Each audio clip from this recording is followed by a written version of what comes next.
Ayat yang kita renungkan adalah QS Al-A'raf ayat 179.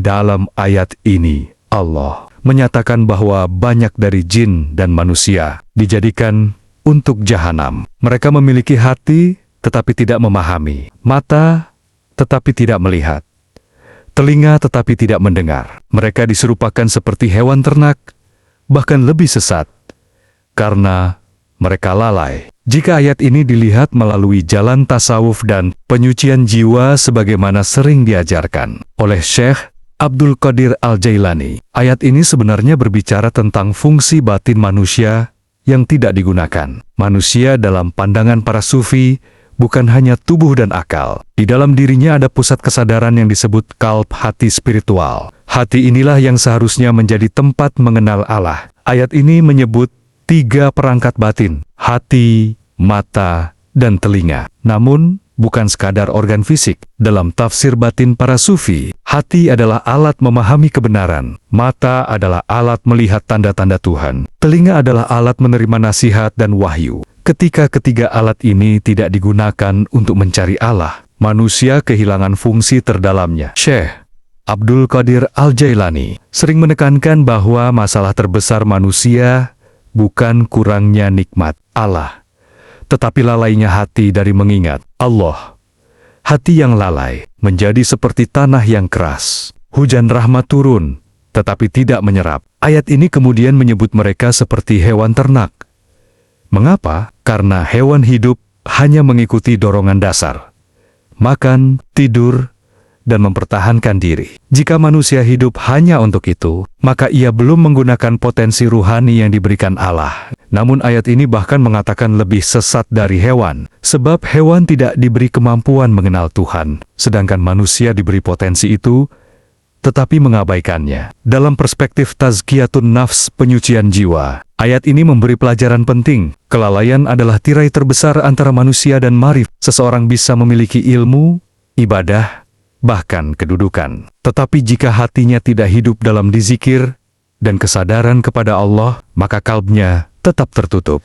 Abdul Qadir Al-Jailani sering menggambarkan hati yang hidup sebagai hati yang selalu terjaga di hadapan Allah, bahkan ketika tubuh sedang sibuk dengan dunia. Maka, hakikat marifatullah dalam ayat ini adalah kesadaran bahwa Allah telah memberi manusia perangkat lengkap untuk mengenalnya, tetapi perangkat itu harus dihidupkan melalui dizikir, muhasabah, dan penyucian jiwa. Jika hati dibersihkan, mata batin mulai melihat hikmah di balik segala sesuatu, dan telinga batin mulai menangkap panggilan Tuhan dalam setiap peristiwa kehidupan. Ketika itu terjadi, manusia tidak lagi hidup sekadar sebagai makhluk dunia, tetapi sebagai pencari yang sadar bahwa seluruh alam semesta sebenarnya sedang menunjuk kepada Allah. Ayat yang kita renungkan adalah QS Al-A'raf ayat ke-180.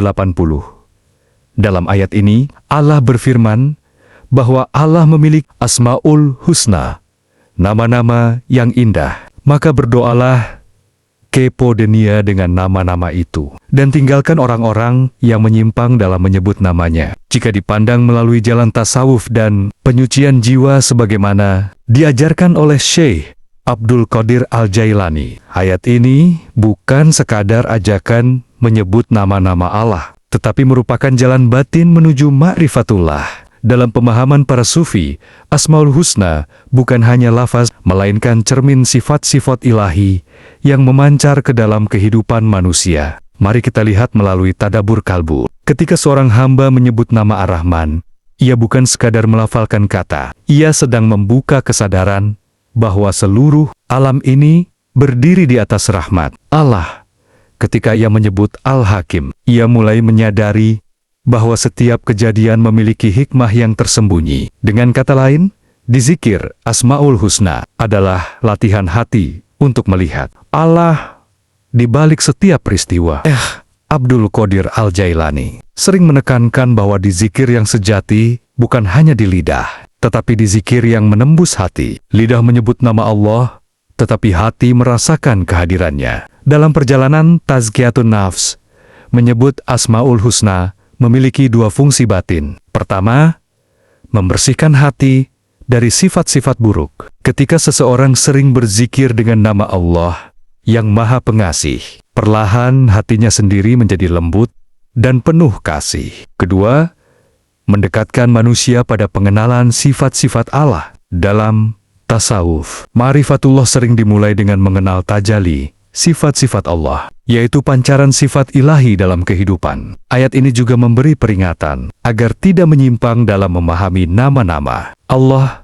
Dalam pandangan sufi, penyimpangan itu bisa terjadi ketika seseorang menyebut nama Allah, tetapi hatinya masih dipenuhi kesombongan atau keinginan dunia. Itu seperti orang yang memanggil seseorang, tetapi tidak benar-benar ingin bertemu. Karena itu Syekh Abdul Qadir Al-Jailani sering menasihati murid-muridnya, jangan hanya menyebut nama Allah, tetapi jadikan hatimu tempat hadirnya nama itu. Dalam Tadabbur Ma'rifatullah, ayat ini mengandung satu rahasia halus. Asma'ul Husna adalah pintu-pintu untuk mengenal Allah. Setiap nama membuka pemahaman baru tentang Tuhan. Semakin dalam seseorang merenungi nama-nama itu, semakin luas kesadarannya tentang kebesaran Allah. Di titik tertentu, seorang salik pencari jalan spiritual mulai merasakan bahwa seluruh alam sebenarnya sedang menyebut nama Allah dengan caranya masing-masing. Angin, air, langit, bahkan detak jantung manusia, semuanya menjadi ayat yang mengingatkan kepadanya. Disitulah perjalanan ma'rifatullah mulai berubah dari sekadar ibadah menjadi kesadaran hidup bahwa segala sesuatu adalah tanda kehadiran Allah. Ayat yang menjadi bahan tadabbur adalah QS Al-Araf ayat 181. Di dalam ayat ini, Allah menyatakan bahwa di antara makhluk yang Dia ciptakan, ada suatu umat yang memberi petunjuk dengan kebenaran, dan dengan kebenaran itu pula mereka menegakkan keadilan. Jika ayat ini direnungkan melalui jalan tasawuf dan penyucian jiwa, sebagaimana sering diajarkan oleh Syekh Abdul Qadir Al-Jailani, ayat ini berbicara tentang manusia yang telah hidup dengan cahaya kebenaran dalam hatinya. Dalam pandangan para sufi, tidak semua manusia berada pada tingkat kesadaran yang sama. Ada manusia yang hidup hanya mengikuti dunia, ada yang mulai mencari kebenaran, dan ada pula yang hatinya telah dipenuhi cahaya, sehingga ia mampu menjadi penunjuk jalan bagi orang lain. Ayat ini merujuk kepada golongan yang hatinya telah dibersihkan melalui perjalanan tazkiyatun nafs, ketika jiwa disucikan dari kesombongan, iri, dan cinta dunia yang berlebihan. Hati menjadi jernih seperti cermin yang memantulkan cahaya ilahi. Abdul Qadir Al-Jailani sering menjelaskan bahwa orang yang hatinya telah hidup dengan dizikir dan keikhlasan akan memiliki dua sifat utama. Pertama, mampu melihat kebenaran. Kedua, mampu menuntun orang lain menuju kebenaran. Tetapi menariknya, para sufi selalu menegaskan bahwa mereka yang benar-benar dekat dengan Allah tidak merasa dirinya sebagai pembimbing. Mereka justru merasa diri paling membutuhkan rahmat Allah. Kerendahan hati inilah yang membuat cahaya kebenaran tetap hidup di dalam kalbu mereka. Dalam Tadabbur Kalbu, ayat ini juga menunjukkan bahwa kebenaran bukan hanya diketahui, tetapi dihidupkan dalam tindakan. Karena itu, ayat tersebut menyebut mereka menegakkan keadilan dengan kebenaran. Artinya, kebenaran tidak berhenti pada pemahaman batin, tetapi memancar dalam perilaku, kejujuran, kasih sayang, dan keadilan. Dalam perspektif ma'rifatullah, manusia yang telah mengenal Allah tidak lagi hidup hanya untuk dirinya sendiri. Ia menjadi seperti lampu di tengah kegelapan, bukan karena ia ingin dipuji, tetapi karena cahaya yang ada dalam hatinya secara alami menerangi sekitarnya. Syekh Abdul Qadir Al-Jailani sering memberi gambaran indah. Hati yang telah dipenuhi cahaya Allah akan seperti mata air. Ia tidak perlu memaksa orang datang. Airnya akan mengalir, dan siapapun yang haus akan menemukannya. Maka, hakikat ma'rifatullah dalam ayat ini adalah bahwa orang yang benar-benar mengenal Allah akan menjadi jalan bagi kebenaran itu sendiri. Bukan hanya berbicara tentang kebenaran, tetapi hidup di dalamnya. Dan ketika seseorang sampai pada keadaan itu, hidupnya tidak lagi sekadar perjalanan pribadi menuju Allah, tetapi menjadi jembatan yang membantu orang lain menemukan jalan menujunya. Ayat yang menjadi bahan tadabbur adalah QS Al-A'raf ayat 182. Dalam ayat ini, Allah berfirman bahwa orang-orang yang mendustakan ayat-ayatnya akan dibiarkan berjalan menuju kebinasaan secara perlahan dari arah yang tidak mereka sadari. Jika dilihat dari sudut tasawuf dan penyucian jiwa, sebagaimana sering dijelaskan oleh Syekh Abdul Qadir Al-Jailani, ayat ini berbicara tentang satu hukum batin yang sangat halus dalam perjalanan manusia. Istidraj adalah keadaan ketika seseorang terus diberi kenikmatan, kelapangan, atau keberhasilan. Tetapi sebenarnya itu bukan tanda kedekatan dengan Allah.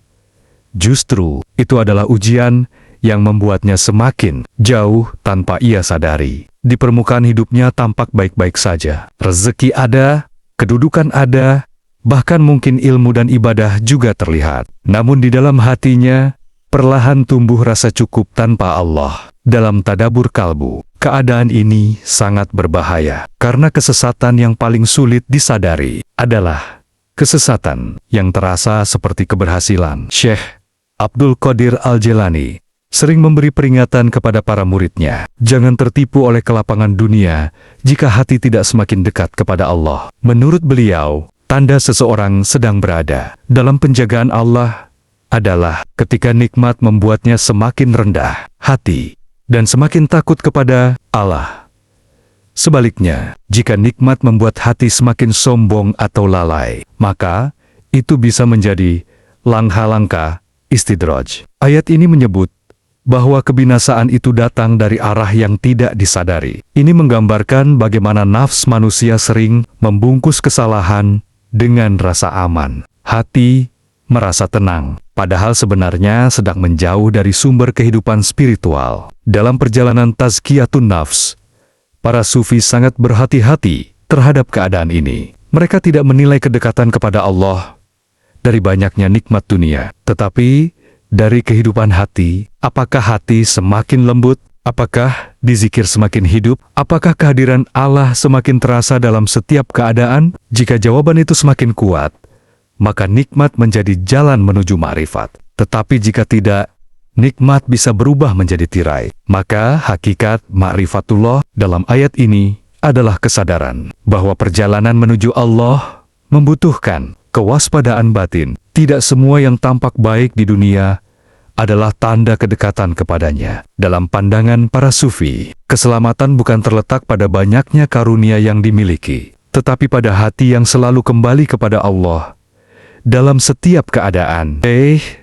Abdul Qadir Al-Jailani sering menutup nasihatnya dengan satu pengingat yang dalam. Orang yang benar-benar mengenal Allah tidak pernah merasa aman dari ujiannya, tetapi juga tidak pernah putus harap dari rahmatnya. Di antara dua keadaan itulah hati seorang pencari marifat terus berjalan menuju Allah dengan penuh kesadaran